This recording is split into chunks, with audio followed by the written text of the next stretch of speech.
The Decameron Opera Coalition's latest project, Heroes, is now available to stream. What is Heroes? Heroes is 8 world premiere operatic films about heroism, past, present, future, large, and small, produced by a number of independent opera companies from across the country. With us today are one of the teams behind one of the operas in Heroes, Resonance Works from Pittsburgh, Pennsylvania, and their creative team. If you'd like to see their show, which is called Letters to Our Children, you can go to DecameronOperaCoalition.org, and $15 will buy you unlimited streams of all 3 episodes of Heroes through the end of the year. Now, I'll call out the names of the folks from the Resonance Works team, and they're going to let you know who they are and what role they played on Letter to Our Children. We'll start with Maria. Hi, I'm Maria Sensei Sellner. I'm the Artistic and General Director of Resonance Works. I'm also the lead producer for the Decameron Opera Coalition, and I'm the conductor of Letter to Our Children. Justine. Hi, I'm Justine F. Chen. I'm the composer for Letter to Our Children. Jacqueline. Hello, I'm Jacqueline Goldfinger. My pronouns are she, they, and I'm the librettist for Letter to Our Children. Christopher. Hi, my name is Christopher Ash. I use he, him pronouns, and I am the director cinematographer for Letter to Our Children. Very nice. Mary? Hi, I'm Mary calling in from Philadelphia. My pronouns are she, they, and I am the film assistant on this project. Thanks very much. And Laurel. Hi, I'm Laurel Submergen, and I am the mezzo soloist for Letter to Our Children.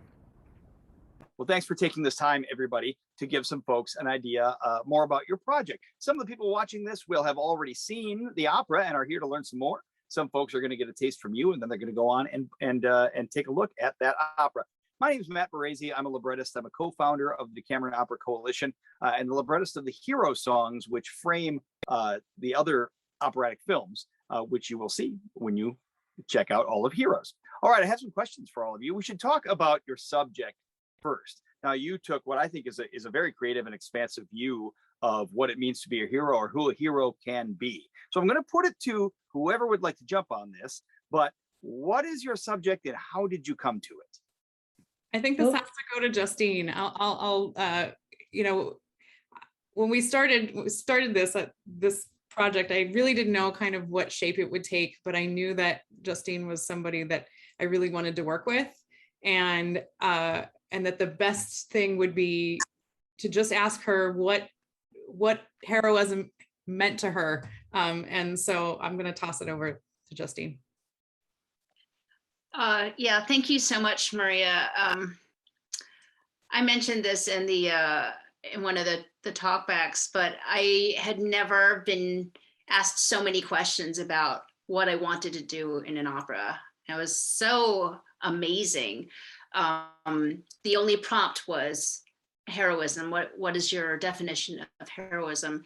And we tossed a couple of things around, and finally, time was getting short, and Maria said, "Okay, Justine, what's on your mind? What do you think? What do you think would be a good subject, or what does this bring up in you?" And for about 5 years, I had been meaning to write a work that honored my father, who he passed away 5 years ago. And I think, he was always, it was always remarkable to me, his contribution to my life, but especially in the last 2 years of his life, which is when my twin sons were born. And I was in the middle of writing my first giant opera. And so he came every day, since they came from the hospital, to help watch them while I worked. I was actually super blessed that the timing was such, because I had so much time with him in his last few years, that there was I was able to get to know him as an adult and to see him and care for him in a way that I don't think I would have had I not had this urgent issue that of daycare that I needed addressed.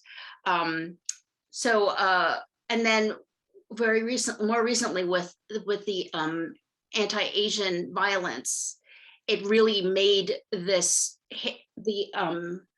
sacrifices of a lot of Asian parents, and that they always take care of it. They love the grandkids, really prominent in my brain, in the forefront of my mind. And so it was something that I was hoping to address.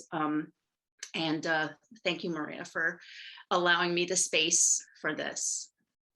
Well, the piece, and I'll say that audience response to this piece has been intensely positive. The piece is very personal to Justine and specific to her experience, and there are issues of Asian identity, and there are issues specific to her father's assistance in raising her children. But Jackie, you wrote the libretto, and everyone is saying while the piece is personal to Justine, it does that thing that art does, which is transcend the specificity that it required to make it such a gorgeous piece. And it does touch the lives of these audience members who have responded to us and said how much they enjoy it. So Jackie, what was your way in, and what was the collaboration process that allowed you to write a piece that seems to be so specific to her, but clearly is so touched by your hands? Thank you. And I'm glad the response has been positive, because Justine gifted all of us with this story. And it's such a beautiful story. And I have not had Justine's same experience, but absolutely as a mother, I have had people who have come in and helped at life-saving moments. Having a village is critical. And so I channeled kind of Paula Vogel's idea that you don't necessarily have to have the same experience, but you have to have some related emotion to the experience that you're writing about. And so I absolutely thought, okay, we're going to make this specific to Justine, but we're going to put in touches here and there that everyone can relate to so they can connect as well. So I was very lucky. I had a great aunt who helped raise me because both my parents had to work. And so I thought a lot about her and how she touched my life. I will also say that we were blessed to have stories about Justine's father, pictures, artifacts, and so trying to draw specifics. So it really also was very deeply connected to him. And at some point, Justine and I talked about, we felt like he could hear it, even though he's not with us anymore. And so it was an incredibly special process to be a part of. Very nice, very nice. Well, this is an opera, but this is also a film. So I'd like to speak to Christopher and Mary and find out how was the visual narrative decided upon, the locations. Once the piece was brought to you, how did you take it forward? Yeah, I mean, it was pretty simple, and knowing that Justine came and told us her story of her father and her twins and their upbringing. It was like, okay, well, clearly these people exist, and we have access to them, so we should definitely bring them into the film.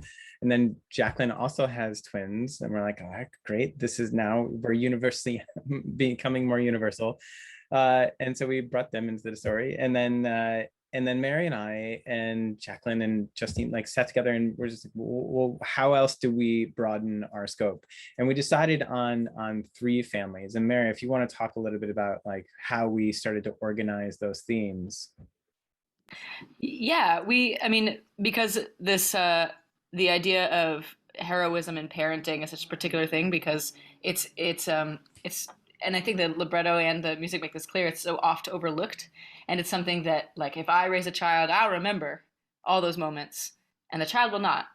I thought it was, well, we ended up also getting some West Philly family involved, Ella and Razak and their child, who's so beautiful in the film, as you can see. And it was very easy in this documentary style to show up. And, there are moments where the family's like, okay, it's for the movie, we're going to look at the camera. But so many moments where somebody's just thinking that they're not on camera, washing their hands, washing the child, getting dinner ready. And that's the heroism. And I think that's a beautiful thing that this piece illuminates. And it's so often overlooked also because when we were children, we don't remember those moments, but they were very, very important to those that gave them to us. And what's beautiful about Justine's piece is that it gives honor to her father's work. She got to witness her father parenting her children in a way she didn't get to witness her father parenting her. And so it's like, and I think the projections that Christopher used in Justine's home really brought that to the fore, because the parents can see these images of the father caring for the children, and Justine's twins, bless them, are just running around like maniacs, completely ignoring these gorgeous images of themselves and their Not a good grandfather. plan. And it's, and as they should, and it's very poignant, and it goes to the heart of the story. Well, and it is a good looking film. So I look forward to anyone who's just learning about it now from what we're saying here, to drink in that imagery, because it is quite lush. It is an opera. So we want to talk about the music, and I want to get to Maria and Laurel, but first I'm going to go back to Justine for a moment and say, okay, you've got your subject, you've got a crackerjack librettist. How do you write the score? What forms the basis of the decisions that you make on how it's going to sound? It's a really good question. Well, I have to say that Jackie was holding my hand really tenderly during this whole time, because I was looking, I think when you're dealing with such a subject that's so close to you, there's so much emotion attached to it. And I kept asking, this is actually our first project together. So it was kind of an intense first project. But at one point she's like, I'm just gonna stop changing. I just want you to just try it and see what happens. Because I kept saying, I think, I don't know if this is right. I don't know if this is right. And then I just sat with it, and I just started thinking about the emotions that I was hoping to convey, and I think I was really excited by the idea of it being a film. Films are so dear to me, and this is something also brilliant Maria, she said, I know you like film, so think of it like a film. And I was like, oh my goodness, it's a film. Oh my goodness, there's such an intimacy that can be captured. And so I was thinking very much of going into the mind of the performer, or of the mother character, and seeing what she's seeing. I mean, this is what I was thinking, and feeling what she was feeling. And so the beginning, or the instrumentation, is all strings and a harp, and these are instruments, all bowed strings. These are all instruments that are I played violin, so I feel like strings are very, very close to my soul. I don't need to look at an orchestration book to figure out a range, or fingerings for the clarinet, whatever it is. So that was a deliberate choice to make it as close to me as I could make it. And then the rest was just following the libretto and its optimism and its joy and its tenderness and its closeness and its uplifting character. Thank you, Jackie. You made it so easy. Thank you. Wonderful. Now, Maria and Laurel, you are the conduits through which this music comes from notes on the page and whatever ethereal place where the music lives into our world, and of course into the microphones. So can you please tell us something about your process, your way in, what was appealing about this score, and how you chose to interpret it? Is it okay if I go first? Oh, yeah. It's so interesting. When Maria called me and kind of pitched this project to me, she mentioned Justine's, her family, and that it was written for her father and all of this stuff. And I just couldn't stop laughing because I could empathize so perfectly. And that next week, my partner and I were making a huge move from Pittsburgh to Detroit. And sure enough, my dad and mom volunteered to come out and help us, drive the U-Haul out and get set up in our new place and all of that. And I come from a really huge Armenian family, and everyone's, for better or worse, very involved in each other's lives. And so when I read through it, I just immediately felt this very strong emotional connection to the text and to the music. And there were certain parts that I really had to practice that I could not get through without crying. And then when Christopher and Mary came along, we just kind of went with it and started recording. And listening back to the music that we had already recorded, I just burst into tears again. And they were like, keep going, keep going, keep going. This is great. But for my first film opera experience, I really could not have asked for a more perfect piece. It's not always that we get those roles as singers that we so deeply connect with. Sometimes you really have to stretch yourself. It's like, okay, I'm in it. I can do this. But this just fit so beautifully. And it was an honor, a real honor. Well, and putting all these pieces together, we have a organically growing family of artists with resonance works. And so Justine, I did ask a lot of questions, and one of them was, what kind of singer would you like? Do you want one, more than one? And we have worked with Laurel before, and she's been a Pittsburgher for a number of years, and we're sad that she moved to Detroit. But Justine just totally fell in love with Laurel's voice, and just through recordings on the internet, basically. And that was wonderful, because I think this was just really such a wonderful fit. And Justine mentioned about the instrumentation. It's for a sextet of 5 bowed strings, 2 violins, viola, 2 cellos, and harp. And it's just it's beautiful, the textures that Justine gets out of that set of instruments. There's, I don't think you mentioned this yet, but there's a bit of an instrumental prelude. I got an email from Justine. She says, I think it needs an instrumental prelude that, and you stop me if I'm saying this not quite correctly, but that is sort of a meditation on the grief and the collecting of yourself to do this thing, to write a letter to your children so that they don't forget your father. And there's this marvelous sense of peace, but also anxiety. And she uses a lot of tremolo in the strings that is that kind of anxious quiver of within yourself, which I think is really very effective. Justine, you mentioned about the libretto that just raises it all up. Well, I mean, that's in the score too.